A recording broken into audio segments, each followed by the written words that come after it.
Welcome back to Money Matters. I'm Emily Johnson, and I am joined by Casey Bateman. We are here talking about everything involving health insurance because 'tis the season for health insurance, open enrollment.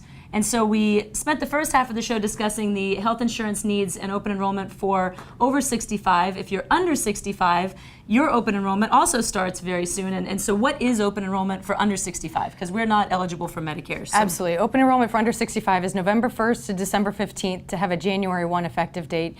And you can sign up after that, but it would be a February and March effective date. So if you want to change your plan this year, definitely sign up before December 15th. Okay. And so what would be the motivators? For example, I mean, I have a Blue Cross Blue Shield plan that I've had for several years. So what would be my motivators for looking at new plans going into November? I guess it was that I lost my insurance, I guess. So what would be the... Sure. If you lost your insurance, if your employer dropped their group plan, something like that, if your company is leaving the area, there are certain insurance companies that are leaving South Carolina, and you have to choose another plan. Because so many insurance companies are just saying they're not going to participate in the Affordable Care Act or Obamacare. They're just saying we're out. So the one choice that you have if you are under Affordable Care Act is Blue Cross Blue Shield. Last year, you have one choice. All the other companies are gone. You have a variety of plans that you can choose from with that company, but it is one company that you can choose from. So that is really limiting for people. It can be frustrating, but it is the reality of it. So just finding the right plan within that company is what you need to talk to your insurance agent about. So some plans may have a high deductible, but they may have a copay for when you go to your primary care or a specialist, and that can offer some real savings. So if you're sick throughout the year, you don't have to worry about spending, say, $100 to go to your doctor. You're just paying your copay, you're just paying your copay when you go to see them. So, it's just like what in the over 65 recommendations that we were talking about earlier in the show, that now is the time to take a look at what medications do you take. Are they generic or are they name brand? Which physicians do you see? Are they in network? Are they out of network? Are they still going to be in network starting in January with the changes that are coming down the pike with each of the different plans? And I know one thing that you and I had talked about that I found really, really interesting actually is that if you and I go on, not you because you actually are in the field, but if you and I go on the internet and we try to shop our insurance, we'll see a certain number of plans. If the agent goes on, they'll see a certain number of plans that actually might be in addition to what you and I can actually see. And if they call Blue Cross Blue Shield and know what they're asking for, they actually have other plans that are not on the internet, that are not for the retail market to see, but you know that they're there. And I found that to be disturbing, but very telling, that there's obviously other plans that are available that the agents know to call about, but that Blue Cross Blue Shield and or the other insurance companies don't necessarily want the masses looking at. Yeah, you have a bronze plan, a silver plan, and a gold plan, and you can get a platinum plan. But for the most part, those are the three options that are available with your levels of coverage, and how much is your responsibility and how much is the insurance's responsibility. So those are the levels that you're choosing from, but even within those levels, the gold plan has several choices, the silver plan has a ton of choices.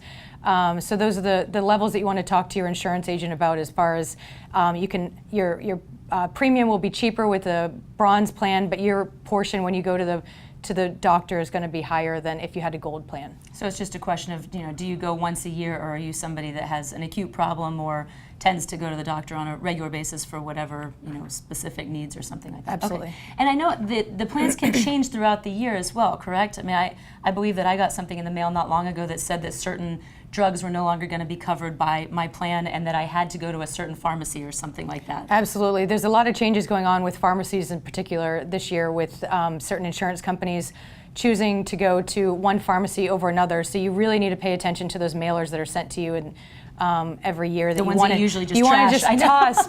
But just that one thing that might say you need to go to CVS instead of Walgreens, or Walgreens instead of CVS, it's going to make a huge difference to you monetarily with your prescriptions. If you usually pay $8 here, you might pay the full amount because it's not covered at another pharmacy. So really pay attention to those things that are sent to you. And if you don't, if I was watching this right now, I'm sure I haven't checked any. I probably have trashed stuff I'm not supposed to trash. So what would I do? I would just call Blue Cross Blue Shield, or can I find that on their website? You can find it on their website. You can absolutely call them, and you can definitely check with your pharmacist too, because they'll be aware of what changes are coming in the new year.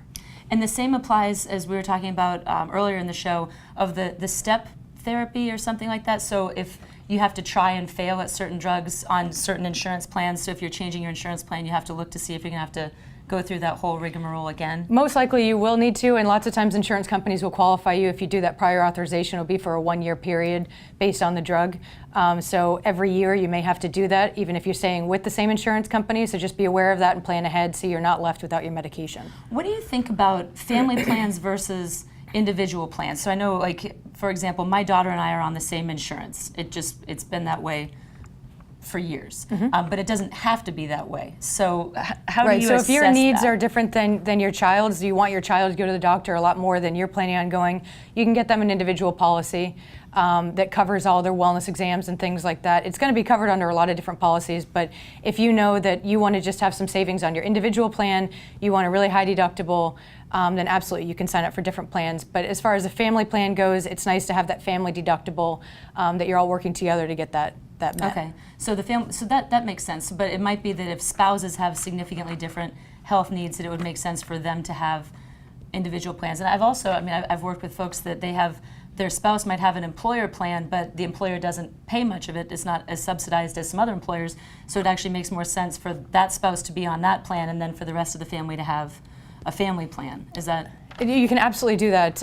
If you're able to get on a group plan through your company, then that's definitely a huge benefit. But you definitely want to weigh your options as far as how much it's going to cost you, whether your whole family should be on that or just part of your family. So speaking of cost, I know that in previous years the premiums have gone up significantly. I want to say it's somewhere in the neighborhood of, and it's always double digits, but sort of 15-20% or so, even on the bronze plans. Is it again this year? Is it inflated that much again? I don't know the percent that is going up this year. It is going to go up from last year, so you definitely want to check to see what you have and see if you need to change the level of coverage that you need throughout the year. What do you typically recommend? Because I deal with, and especially because here we are just after this hurricane, and everybody's talking about their deductibles on their insurance. So when it comes to health insurance, what do you typically recommend? Because I think I want to say I have a high deductible plan, and high is like $5,600 or something along those lines.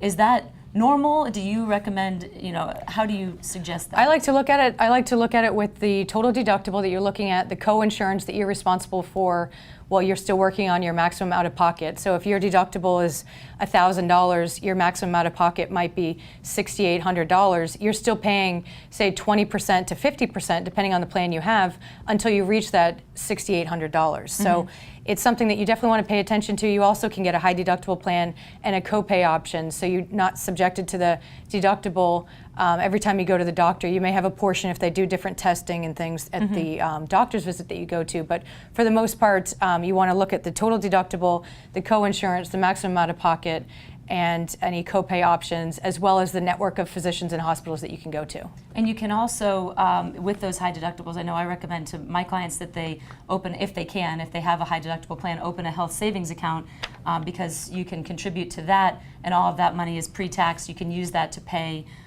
for any of the out-of-pocket that comes there, because otherwise you don't get it. The only tax deduction that you get for health care and for medical is if it's in excess of a certain amount of your earned income. So most people in a good year don't actually get that tax benefit, but in a health savings account, every dollar that you put into the health savings account is a deduction and can be used for all health insurance. So do you recommend that? And you can Absolutely, do that at and there most are banks. certain plans that you'll see when you're signing up for the plan that'll show you the health savings option.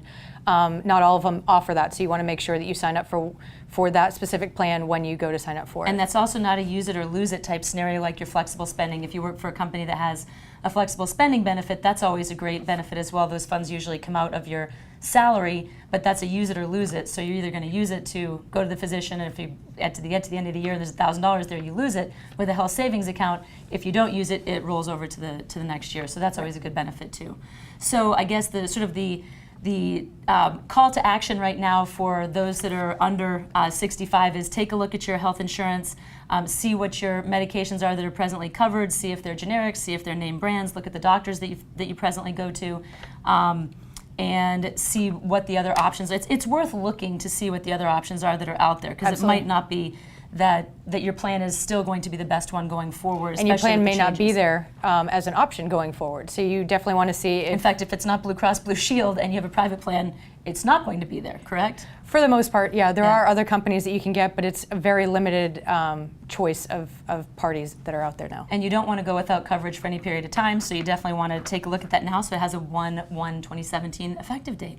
Awesome.